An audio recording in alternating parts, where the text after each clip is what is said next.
Gold trusted gold buyers తాకట్టులో ఉన్న బంగారాన్ని విడిపించి ఈ రోజు ఉన్న మార్కెట్ ధరకే కొనబడును. మరిన్ని వివరాలకు సంప్రదించండి 7771077720. Hi hello welcome to RTV.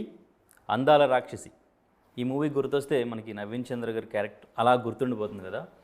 So అందాల రాక్షసిలో తన పర్ఫార్మెన్స్తో ఎంతోమంది అభిమానులను సంపాదించుకున్నారు.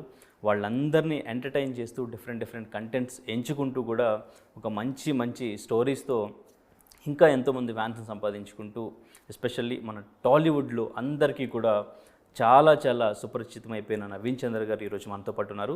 11 మూవీతో May 16th మన ముందుకు రాబోతున్నారు. ఆ మూవీ గురించి కొన్ని విషయాలు అడిగి తెలుసుకున్న ప్రయత్నం చేద్దాం. హలో అండి. హాయ్ అండి. అందాల రాక్షసి ఆ టైంలో ఎలా ఉన్నారో స్టిల్ ఇప్పటికీ అలాగే ఉన్నారు. అవునా? ఏంటి సీక్రెట్ ఏం లేదండి, like conscious of health and like a characters అయినా చేయడానికి రెడీగా ఉండాలనే థాట్తోనే keeping my myself fit and. So Andala Rakshasi అంటే ఆ మూవీతో మీకు కానీ రాహుల్ రవీంద్ర గారికి కానీ అండ్ ఇంకా లావణ్య త్రిపాఠి గారు ఈ డైరెక్టర్ అనురాఘవ్ అందరికీ కూడా సక్సెస్. అవును. సో అప్పుడు స్టార్ట్ అయిన జర్నీ సో మీ అందరూ కూడా ఇండస్ట్రీలో ఒక మంచి ప్లేసెస్ అయితే తెచ్చిపెట్టిందని చెప్పుకోవచ్చు. బట్ దానికంటే ముందు సంభవ మీ యుగ 2006లో స్టార్ట్ రిలీజ్ అయినట్టుంది. సో ఆల్మోస్ట్ 19 years అవుతుంది మీరు ఇండస్ట్రీకి వచ్చి. అంటే 19 years ఇండస్ట్రీలో అప్స్ అండ్ డౌన్స్ స్ట్రగుల్స్ ఇవన్నీ ఫేస్ చేస్తూ ఇండస్ట్రీలో నిలదొక్కున్నారు అంటే ఆ జర్నీ తలుచుకుంటే ఏమనిపిస్తుంది? సో ఎన్ని స్ట్రగుల్స్ ఫేస్ చేస్తూ వచ్చారు? నా చాయిస్ ఈజ్ యాక్టర్ అవ్వాలని నా చాయిస్ ఉంది. సో చాయిస్ తీసుకున్నప్పుడు లైక్ ఎవరు తెలీదు, ఎవరు ఇండస్ట్రీలో పరిచయం లేదు, ఇండస్ట్రీ ఎలా ఆ సిస్టమ్ ఎలా వర్క్ అవుతుందని కూడా ఐడియా కూడా లేదు. కేవలం థియేటర్లో సినిమా చూసాం, ఒక యాక్టర్ని చూసి ఇన్స్పైర్ అయ్యి మనం కూడా యాక్టర్ అవ్వాలని ఒక థాటే. కాకపోతే అక్కడి నుంచి ఇక్కడ వచ్చిన తర్వాత అవకాశాలను ప్రయత్నిస్తూ డైరెక్టర్ని కలుస్తూ ఒక సినిమా ఫస్ట్ సంభవానికి రావడం, అక్కడి నుంచి ఒక రూట్ మ్యాప్ దొరికింది. ఓకే, ఇది కష్టమే, కానీ ఈ కష్టాన్ని మనం కష్టం అనుకొని ప్రయత్నిస్తే అవ్వదు. So don't get attracted to sympathy saying that okay కష్టపడుతున్నాడు. అది నా చాయిస్, అది నేను తీసుకున్న చాయిస్ అది. సో స్ట్రగల్స్ అనేది ఎనీ ఫీల్డ్లో ఉంటుంది. అది మనం స్ట్రగల్గా ఫీల్ అవుతే then you're for a time అంతే. ఆ struggle is part of your journey. So దాన్ని అంతా నేను అంత పట్టించుకోను. నాకేంటంటే నెక్స్ట్ ఏంటి how to become an actor where నా సినిమా రిలీజ్ అవుతే ఆడియన్స్కి ఒక క్యూరియాసిటీ క్రియేట్ అవ్వాలి దట్ తిని చేసే కథలు, తిని చేసే క్యారెక్టర్స్ బాగుంటాయి, చూడొచ్చు, చూసి నిజంగా బాగాలేదంటే తనకు చెప్పొచ్చు కూడా. చాలామంది నాకు చెప్తారు కూడా, అంటే ఇది నువ్వు చేయకపోయింటే బాగుండేది కూడా చెప్తారు. సో అలాంటి సిచ్యువేషన్స్ ఉన్నాయి. But ultimately journey is beautiful. I'm very much thankful to the industry because ప్రతి సంవత్సరం నాకు మంచి కథలు, మంచి క్యారెక్టర్లు ఏదో రూపంలో ప్రొడ్యూసర్స్, డైరెక్టర్స్, కొత్త ప్రొడ్యూసర్స్, సినిమా ఎక్స్పీరియన్స్ ఉన్న ప్రొడ్యూసర్స్, సినిమా లేని ప్రొడ్యూసర్స్, కొందరు సినిమా అసిస్టెంట్ డైరెక్టర్ కూడా చేయని డైరెక్టర్స్తో కూడా వర్క్ చేశాం. So on the whole like industry is kind to me and నా సినిమాలు యాక్సెప్ట్ చేస్తున్నారు, నా సినిమాలు చూస్తున్నారు. అంతకంటే నాకేం కావాలి? Okay, right. కానీ బళ్ళారిలో స్టార్ట్ అయింది, బ్యాక్గ్రౌండ్ కూడా ఏం లేదు, నాన్నగారు ఆర్టీసీలో వర్క్ చేసేవాళ్ళు, రైట్? సో అప్పటి నుంచి మీరు బళ్ళారిలో మూవీస్ చూస్తూనే ఆ ఇంట్రెస్ట్ పెరిగింది. అవును. సో అట్లానే ట్రై చేశారు. అంటే బళ్ళారి అప్పుడు ఒక టౌన్ ఉంది, ఇప్పుడు డిస్ట్రిక్ట్ అయింది, అప్పుడు టౌన్ ఉంది అనమాట. ఆ టౌన్లో మీకు ఏంటంటే cinema is more celebrated there because అక్కడ ఎంటర్టైన్మెంట్ అంటే ఫస్ట్ సినిమా, సెకండ్ మందు, తర్వాత పాలిటిక్స్. సో ఇప్పుడు పాలిటిక్స్ ఫస్ట్ అయిపోయింది, మందు ఫస్ట్ అయిపోయింది, సినిమా థర్డ్ అయిపోయింది. కాకపోతే ముందు ఆ టైంలో మాకుండేది 7 theatres ఉండే. ఆ 7 theatres వచ్చే సినిమాలని ఎలా సెలబ్రేట్ చేసేవాళ్ళంటే అలా సెలబ్రేట్ చేసేవాళ్ళం. సో అక్కడున్న పాపులేషన్కి వచ్చిన సినిమాలు 1 week దాకా ఫుల్స్ ఉండేవి, టికెట్స్ దొరకడం అలాంటివి కష్టం. ఆ ఆరాలో పుట్టి పెరిగి ఆ సినిమాలు చూసిన ఇన్ఫ్లుయెన్సే లైక్ యాక్టర్ అవ్వాలన్న కోరిక పుట్టింది అంతే. అంటే స్టార్టింగ్ మనకి ఛాన్స్ వస్తే చాలు అనుకుంటాం, బట్ సబ్జెక్ట్ సెలెక్షన్ ఇదైతే వర్కౌట్ అవుతుంది అనేది మనకి ఐడియా ఉండదు స్టార్టింగ్ అయితే. సో అది మీకు ఎలా సాధ్యమైంది? ఎందుకంటే అందాల రాక్షసి నాకు నుంచి మంచి నాకు నాకు అలాగే జరిగింది. ఇప్పుడు సంభవామికి అనే సినిమా, నేను ఒక డ్యాన్స్ టీచర్గా ఒక యాక్టింగ్ ఇన్స్టిట్యూట్లో డ్యాన్స్ టీచర్గా ఉన్నప్పుడు, డ్యాన్స్ నేర్పించేటప్పుడు రవి వర్మ అండ్ జాక్ అనేవాళ్ళు నన్ను చూసి ఇప్పుడు మా క్యారెక్టర్ సూట్ అవుతాడని తీసుకున్న, అంతే. దానికి ముందు వరకు నాకు అసలు ఐడియా లేదు, నేను ఎక్కడ ల్యాండ్ అవుతానని కూడా లేదు. వాళ్ళు గుర్తుపట్టారు నన్ను, వీడేదో వెరైటీగా ఉన్నాడు, కష్టపడతాడు, ఏం అనుకున్నారో తెలీదు. ఆ సినిమాలో అవకాశం ఇచ్చారు. ఆ సినిమా తర్వాత నుంచి నాకు తెలిసింది సినిమా ఇండస్ట్రీ ఎలా వర్క్ అవుతుంది. సినిమా బై సినిమా చేస్తూ చేస్తూ చేస్తూ తెలిసి అలా I made myself to be approachable to more of the directors, more of the producers with my work. నేనేం నమ్ముతా అంటే నేను చేసిన ప్రీవియస్ సినిమానే నాకు నెక్స్ట్ సినిమా ఇస్తుందని ఆ గట్టి నమ్మకంతో ఇన్ని సంవత్సరాలుగా వర్క్ చేసుకోవచ్చు. అది అలాగే జరిగింది. My work has given me an other work. So అంటే ఇప్పుడు ఏ క్యారెక్టర్ వచ్చినా, ఒక మంచి క్యారెక్టర్ ఉంటే అందులో హీరోనా లేదంటే ఒక క్యారెక్టర్ అనేది ఆలోచించకుండా వెబ్ సిరీస్ అయినా అన్నీ ఫుల్ చేస్తున్నారు కాబట్టి మంచి అవకాశాలని సద్వినియోగం చేసుకుంటూ అలా ప్రూవ్ చేసుకుంటూ వస్తున్నారు. సో అందుకే ఫుల్ బిజీ ఉన్నారు మేబీ. యా, బిజీ అంటే బిజీ ఉండడం ఇక్కడ పెద్ద విషయం కాదు. ఆ బిజీలో what kind of content you are in. So luckily touch wood, I'm thankful to God and thankful to industry and directors. వాళ్ళు ఆ క్యారెక్టర్స్లో నన్ను ఆలోచించడం, ఆ క్యారెక్టర్స్కి నేనైతే కరెక్ట్ అనడం, అండ్ ప్లస్ ఆ క్యారెక్టర్ తాలూకా ఆర్క్ కూడా నాకు ఇచ్చే డీటెయిల్స్ వల్ల నేను బాగా పర్ఫామ్ చేస్తున్నా. సో ప్రాసెస్ అయితే ఉంది, బికాస్ ఆడియన్స్ అంత ఈజీగా ఎవరిని ఒప్పుకోరు. మీ దగ్గర నుంచి హానెస్ట్గా మీరు చేసే పని నిజంగా హానెస్ట్గా అది స్క్రీన్ మీద కనిపించిందంటే audience will like your work. I think somewhere I'm inclined to good work అనేది నాకు చాలా ఇంపార్టెంట్. సో అదే ప్రయత్నిస్తుంటా. కానీ అందాల రాక్షసి ఒక మంచి హిట్ తర్వాత మీకు ఒకసారిగా స్టార్డమ్ వచ్చింది, హీరో అయ్యారు, అందరూ కూడా మిమ్మల్ని గుర్తించారు. సో అప్పుడు సబ్జెక్ట్ సెలెక్షన్ ఎట్లా ఉండాలి, మనం ఇక్కడ నుంచి కెరీర్ ఎలా ప్లాన్ చేసుకోవాలనేది అప్పుడు మీకు ఒక క్వశ్చన్ మార్క్ అయి ఉండొచ్చు. క్వశ్చన్ మార్క్ అది నాకు తెలీదు. సడన్గా ఒక సినిమాలు తీసుకొచ్చి నువ్వు హీరో సంభవామికి టైటిల్ అని చెప్పిన తర్వాత ఏదో జోష్లో చేసాం, ఏం తెలియకుండా జస్ట్ మనం యాక్ట్ చేస్తే మన డైలాగ్ త్రో చేస్తే చాలు, అది యాక్టింగ్ అనుకునేవాడిని.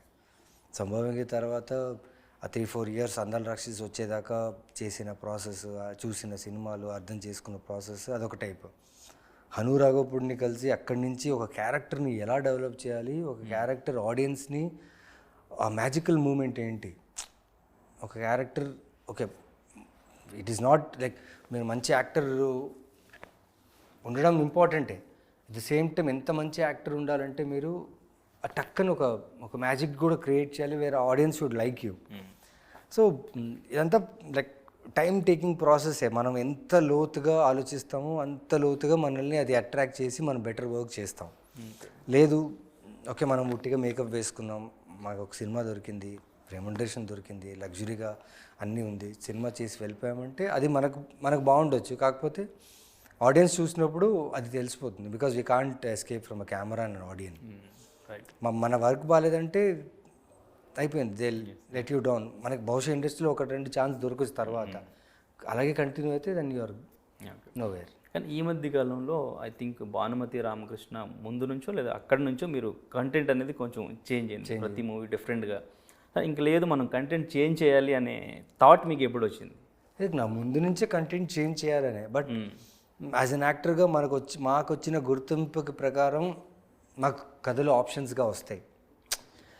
వచ్చిన దాంట్లో కాంక్రీట్గా ఎవరైతే తీస్తారో, ఎవరైతే పర్టికులర్గా ఆ సినిమాని ఎగ్జిక్యూషన్లో జాగ్రత్త పడి ఫినిష్ చేసి సినిమా రిలీజ్ అయ్యేదాకా ఎవరైతే చేయగలరో, పక్కనున్న కథ ఇంకొకటి నిజంగా బాగుంటుంది, దీనికంటే బాగుంటుంది, కాకపోతే అది చేయలేం. బికాస్ ఎక్కడైనా మధ్యలో ఆగిపోద్దా, ఎగ్జిక్యూషన్ కరెక్ట్ వస్తుందా లేదా, అట్లీస్ట్ ఇదైతే పవర్ ప్యాక్ట్ ఉంది, మనం చేసేటప్పుడు దీన్ని ఇంకొంచెం డెవలప్ చేసుకోవచ్చు అని ఒక ఐడియా కూడా ఉంటుంది. So depends with the production houses and making. కథ బాగుండి ఎగ్జిక్యూషన్ మిస్ అయిందనుకోండి, ఏం చేయగలం చెప్పండి. మన పని మనం చేసుకుని బయటకు రావాలంతే. రైట్. అంటే హీరోగా చేస్తూ కూడా ఏదైనా క్యారెక్టర్ వచ్చినా కానీ, అంటే నేను లోకల్లో ఫస్ట్ మిమ్మల్ని చూసినట్టున్నాం ఒక స్పెషల్ క్యామియోలో. సో ఈ క్యారెక్టర్స్ కూడా మనం చెయ్యొచ్చు అనేది అప్పుడు ఎలా నిర్ణయం తీసుకున్నారు? అంటే ఎలా నిర్ణయం తీసుకున్నానంటే, నేను చేసిన తప్పు అంటే నాకు మంచి కథలు వస్తేనే చేస్తాను, మంచి క్యారెక్టర్లు వస్తేనే చేస్తాను, హీరోగానే చేస్తాను. ఇవన్నీ టర్మ్స్ అండ్ కొన్ని అంటే by the influence of others. Because మనకు ఇండస్ట్రీలో అంత నాలెడ్జ్ లేనప్పుడు, కొత్తగా వచ్చినప్పుడు మనం ఏదైనా టక్కని ఇన్ఫ్లుయెన్స్ అయిపోతాం. సో ఆ టైంలో నన్ను అందరు రక్షిస్తారు తర్వాత హీరోగా లాంచ్ చేసి హీరో నవీన్ చంద్ర హీరో అని చెప్పేటప్పుడు ఉంటుంది కదా, అది అలాంటి కథలు చేయాలి, ఒక కమర్షియల్, ఒక మాస్, ఒక లవ్ స్టోరీ చేయాలని ఉంటుంది. కుదరకపోతే మంచిది కావాలి, ఓకే ఇది బాగాలేదు, మోస్ట్లీ ఇంకోటి బాగా వస్తుందేమో, అలా చెప్పి ఒక 3-4 years నేను వర్కే చేయలేదు. ఓకే. వెనక్కి తిరిగి చూసుకుంటే ఏం చేశాను అంటే ఏం చేయట్లేదు. కానీ ఇంకా ఎక్కడ వెళ్ళినా అందరు రాక్షసి బాగుంది అంటున్నారు, ఒక సినిమా గురించి మాట్లాడుతున్నారు. మధ్యలో 4-5 సినిమాలు చేశాను, ఆ సినిమాలు చూడలేదా, లేకపోతే ఆ సినిమా నచ్చలేదా, రివ్యూస్ చూస్తే పర్ఫార్మెన్స్ బాగుంది అంటున్నారు. Okay, I think I'm going away from audience. So ఆడియన్స్కి దగ్గర ఉండే కథలు కావాలి, ఆడియన్స్కి నచ్చే కథలు కావాలి. అట్ ద సేమ్ టైం నాకు నచ్చిందంటే దాన్ని నేను ఆడియన్స్కి నచ్చేలా ఎలా చేయాలనేది కాన్షియస్నెస్ తీసుకున్న తర్వాత, ఎప్పుడైతే కొంచెం గుర్తింపు వచ్చి పేరు వచ్చిందో అప్పటి నుంచి స్క్రిప్ట్ సెలెక్షన్స్లో కొంచెం ఓకే టైం తీసుకున్నాను. ఇప్పటివరకు చేసిన క్యారెక్టర్లో మీకు సాటిస్ఫాక్షన్ ఇచ్చింది 1% అయినా కొంచెం కిక్ ఇచ్చిందంటే ఏ క్యారెక్టర్? అన్నీ అండి, అన్నీనా? ఆల్మోస్ట్ ఆల్ క్యారెక్టర్స్ ఉన్నాయి. అంటే ప్రతి క్యారెక్టర్ అంటే కొన్ని సినిమాలు ఉన్నాయి వేర్ తెలియకుండా కొన్ని నీడ్స్కి మీరు చేయాల్సి వస్తుంది. ఓకే. అలాంటి సినిమాల్లో కూడా బాగా చేశాను. కాకపోతే ఎగ్జిక్యూషన్ వాళ్ళ సైడ్ నుంచో, ప్రొడక్షన్ సైడ్ నుంచో, డైరెక్షన్ సైడ్ నుంచో అది సరిగ్గా ఉండకపోతే అప్పుడు కొంచెం బాధ వేస్తుంది. అరే మనం ఇంత 100% ఇచ్చి కూడా ఎక్కడో మిస్ కొట్టింది కదా అని ఒక ఫీల్ ఉంటుంది అంతే. ఓకే. అంటే ఈ క్యారెక్టర్ చేయకపోతే బాగుండని కొంతమంది ఫ్రెండ్స్ కూడా చెప్తూ ఉంటారు అని చెప్పారు కదా, చెప్పారు. ఏ క్యారెక్టర్ ఏదని చెప్పగలరు? అంటే అమ్ము అనే సినిమా క్యారెక్టర్కి ఫస్ట్లో అంటే చూసినప్పుడు ఎందుకు చేసావు ఈ క్యారెక్టర్, ఇంత నెగిటివ్గా ఉంది, ఇప్పుడు నువ్వు హీరో కదా అది అని. బస్ ఇప్పుడు చూస్తే హీరోలే నెగిటివ్ చేస్తే, ట్యాగ్లైన్ హీరో ఉంటూ నెగిటివ్ చేస్తున్నారు. ఎందుకు చేసావంటే దానికి కారణం చాలా ఉంది. నాకు డొమెస్టిక్ వైలెన్స్ అనే కథ నాకు దొరకడమే అదృష్టం అనిపిస్తుంది. ఎందుకంటే నేను చూస్తున్నా డొమెస్టిక్ వైలెన్స్ ఎంత జరుగుతుంది. ఎవరైతే చేస్తున్నాడో వాడిని రిప్రజెంట్ చేసి, వాడు బ్యాడ్ గై, వాడిని మీరు ధైర్యంగా ఎదిరించవచ్చు అనే ఒక కాన్సెప్ట్లో నేను ఆ క్యారెక్టర్ చేస్తున్నప్పుడే I'm doing a right character so that audience can connect. So అది నాకు ప్రాబ్లం లేదు. Okay, it's okay for me. నాకేంటంటే కథకి నిజంగా అలాంటి బలమైన క్యారెక్టర్ వస్తే ఆ కథకి నిజంగా బాగుతుందంటే చేయడంలో ప్రాబ్లం లేదు నాకు. Okay, right. ఈ మధ్యకాలంలో అంటే మీకు ఎక్కువగా క్వశ్చన్ కూడా వినిపించినట్టుంది, పోలీస్ క్యారెక్టర్ ఎక్కువ చేస్తున్నారు, అండ్ ఇంకా ఈ సస్పెన్స్ ఇన్వెస్టిగేషన్ థ్రిల్లర్స్ కూడా ఈ మధ్యన బ్యాక్ టు బ్యాక్ వస్తున్నాయి. సో ఇప్పుడు 11 అండ్ ఇంకా నేను బ్లైండ్ స్పాట్ కూడా చూసాను. సో ట్రైలర్, సో సస్పెన్స్ థ్రిల్లర్స్నే బ్యాక్ టు బ్యాక్ చేస్తున్నారు ఎందుకు? నేను బ్యాక్ టు బ్యాక్ చేయలేదండి. ఇప్పుడు ఎగ్జాంపుల్ చెప్తున్నా, inspector Rishi, since it's on Amazon Prime's content, ఎగ్జిక్యూషన్కి రిలీజ్కి ఆల్మోస్ట్ 1.5 year డిఫరెన్స్ ఉంటుంది. సెలెక్ట్ 2019 షూట్ చేసాం అనుకోండి, it will release in 2020 end. ఇప్పుడు బ్లైండ్ స్పాట్ 3 years బ్యాక్ చేసిన సినిమా. ఓకే. సో అది రిలీజ్ అవ్వడానికి నెక్స్ట్ ఇయర్, ఆ ఇయర్ రిలీజ్ అవ్వాలి, లేకపోతే నెక్స్ట్ ఇయర్ రిలీజ్ అవ్వాలి. Because of some issues, production లేకపోతే ఓటీటీ అవ్వకపోవడం అనేది ఉంటుంది. సో వాళ్ళకి అదే టైం దొరికింది. అంటే టైం లైన్గా మేము షూటింగ్ చేసుకున్న సినిమా టైం లైన్లో రిలీజ్ అయింది అనుకోండి, అప్పుడు మీకు అనిపించదు back to back police, back to back thriller అని చెప్పి. ఓకే. బికాస్ ఇప్పుడు 11 అనే సినిమా లాస్ట్ ఇయర్ షూట్ చేసాం, వితౌట్ ఇయర్ రిలీజ్ చేయాలి. లాస్ట్ ఇయర్ డిసెంబర్కి ఫినిష్ చేసాం మేము. అండ్ జాన్ నుంచి ఇప్పుడు దాకా 2 films చేసాం కాబట్టి, తెలుగు తమిళ్ చేసాం కాబట్టి అది ప్రాపర్గా 2 film పోస్ట్ ప్రొడక్షనే జరగాలి. సో కొన్ని సినిమాలు వెనక్కి రిలీజ్ అవ్వాల్సినవి ఓకే ఇప్పుడు రిలీజ్ అవుతున్నాయి. అండ్ ఈ టైం లైన్లో తెలియకుండా నాకు థ్రిల్లర్స్ బ్యాక్ టు బ్యాక్ వచ్చేసింది. సో లైక్ 28 కూడా లైక్ ఎప్పుడో సినిమా అది ఇప్పుడు ఓటీటీలో రిలీజ్ అయింది, people are liking that film. 28 cinema కూడా బాగుంది అంటున్నారు. ఇప్పుడు బ్లైండ్ స్పాట్ అలాగే ఎప్పుడో రిలీజ్ అవ్వాల్సిన సినిమా కొన్ని కారణాల వల్ల అవ్వక ఇప్పుడు రిలీజ్ అవుతుంది. బట్ ఇది మేము అనుకున్న డేటే, అనుకున్న టైమే, అనుకున్న ప్రకారమే ప్రొడక్షన్ నుంచి with in 1 year of time, shoot చేసిన 1 year ఆఫ్ టైంలో ఇది రిలీజ్ చేయాలనుకున్నాం. సో ఆ టైం లైన్ వల్ల మీకు back to back thriller and police cinema కూడా అంతే. Same the time line also. ఇప్పుడు ఇన్స్పెక్టర్ రిషి చేసి ఆల్మోస్ట్ 2.5-2 years అయిపోయింది. ఇన్స్పెక్టర్ రిషి తర్వాత చేసిన పోలీస్ సినిమా ఇదే నేను. ఓకే. సో ఆ టైం లైన్కి, ఇన్స్పెక్టర్ రిషి టైం లైన్కి దీనికి ఒకవేళ మధ్యలో ఏ సినిమా రాకపోయింటే మీకు అనిపించేది కాదు back to back police cinema అని.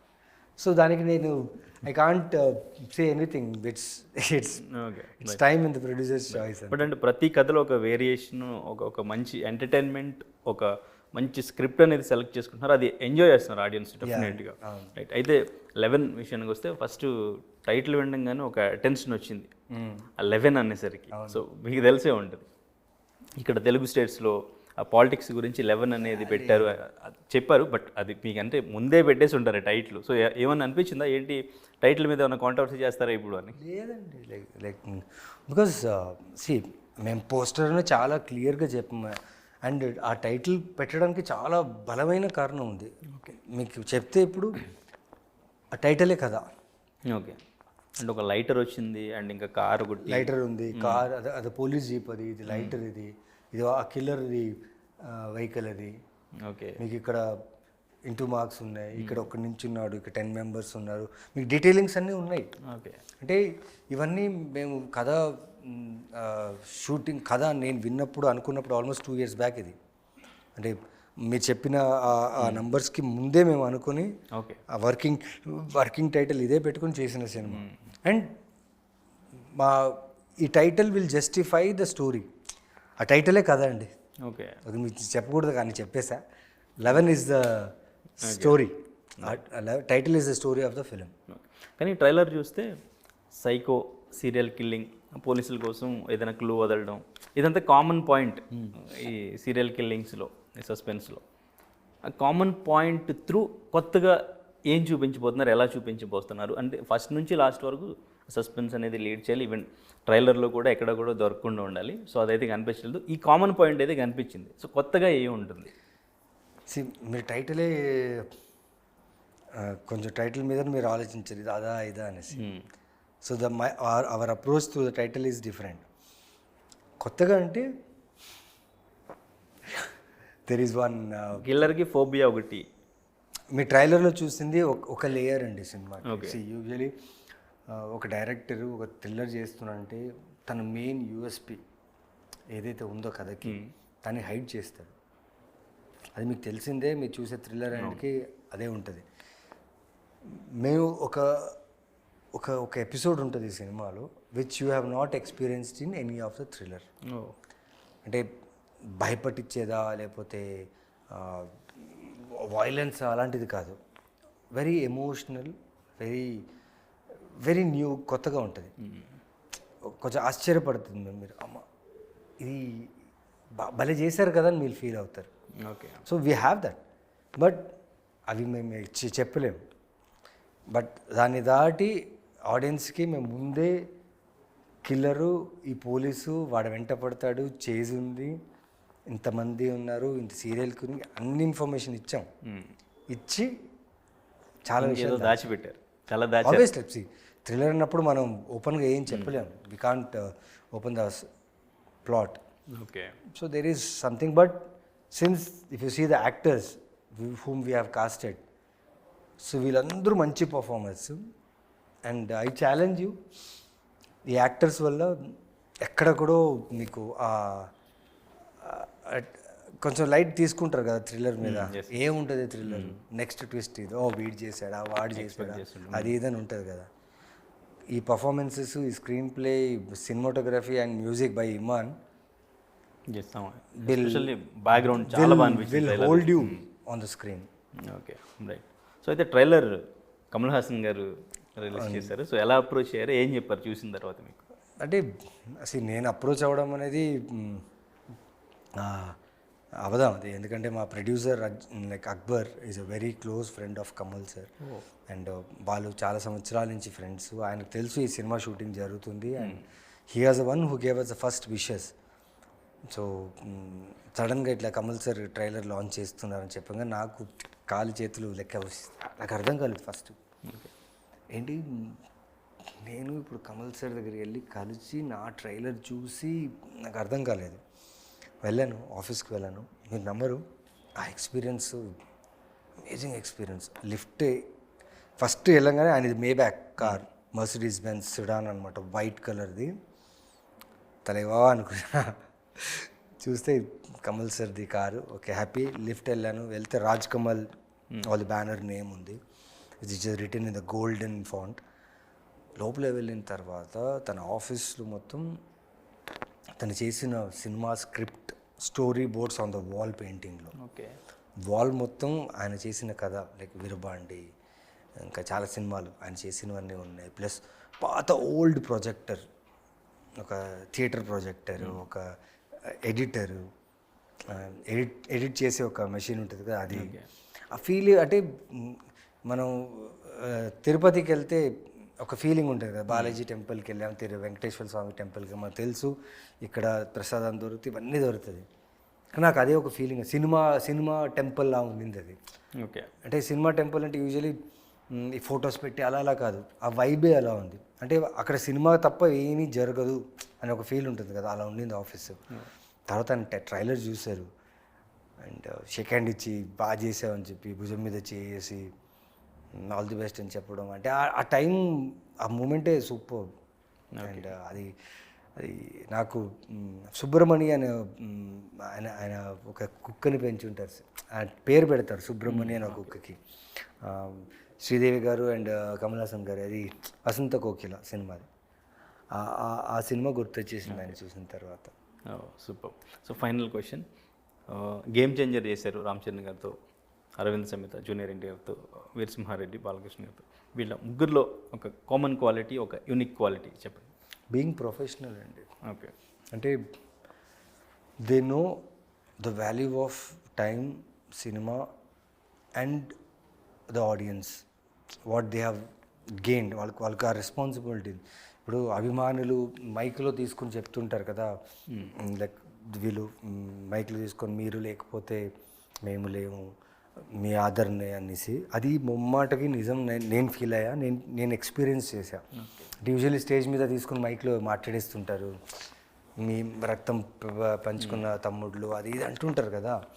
సో కొందరు ఫ్యాన్స్ ఉన్న వాళ్ళకి అది చాలా మంచి ఫీల్. అది కొందరు ఫ్యాన్స్ లేని వాళ్ళకి వీళ్ళు ఇలాగే మాట్లాడతారు అంతే. కానీ నేను ఎక్స్పీరియన్స్ చేశా వాళ్ళతో వర్క్ చేసేటప్పుడు.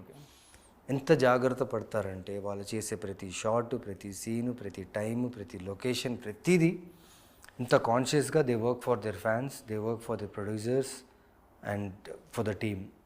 చాలా ప్రొఫెషనల్ యాక్టర్స్ వీళ్ళతో, అంటే అంత ఆరా ఉండి, అంత ఫేమ్ అంత ఉండి, అంత ప్రొఫెషనల్గా బిహేవ్ చేయడం, సినిమా కోసం అంత డెడికేటెడ్గా వర్క్ చేయడం అనేది it's a big take away from them నాకైతే. Okay, right sir. So May 16th 11 super blockbuster అవ్వాలని మనస్ఫూర్తిగా కోరుకుంటున్నాం. ట్రైలర్ అయితే చాలా బాగా అనిపించింది. All the very best. Thank you sir. Thank you so much. మరిన్ని వీడియోస్ కోసం ఛానల్ ని సబ్స్క్రైబ్ చేయండి. లేటెస్ట్ అప్డేట్స్ కోసం వాట్సాప్ ఛానల్ ని ఫాలో అవ్వండి. ఆ లింక్ డిస్క్రిప్షన్ లో ఉంది.